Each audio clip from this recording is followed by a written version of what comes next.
Hey there, in this quick video, I'm going to compare the Roam 2 by Sonos with your JBL Charge 5, and I'm going to share with you some important things that you need to know.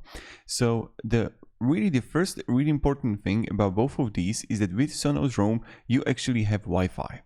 So this is something that you're not getting with JBL Charge 5. As you can see right here, that you don't have built-in Wi-Fi.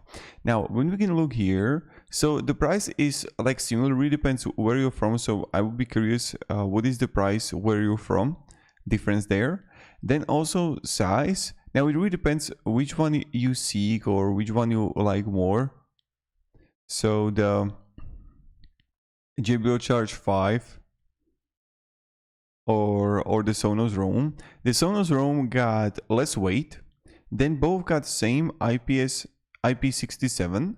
Battery life, Roam got only up to 10 hours, but JBL Charge 5 got up to 20 hours, so that's in a way better. You can see right here, maximum using playtime, 20 hours.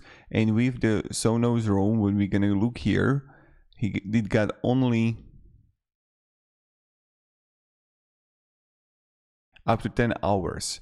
So this is like another important thing. Now they're both connected by USB-C, and like the Sonos Roam got 5.2 Bluetooth version and JBL Charge 5 got only 5.1. And now the connectivity, as you can see, you're gonna have the Bluetooth and also Wi-Fi, so Sonos Roam.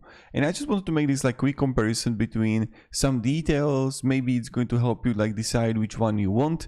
And also what I encourage you to do is just listen to your intuition, right? So listen to your intuition, what it's telling you regards what you like and which brand you prefer and what is it telling you that which one you should buy. Like, I prefer Sonos Roam, to be honest, because it just feels more like higher quality comparing to JBL Charge 5, in my opinion. So thank you very much and have a great day and goodbye.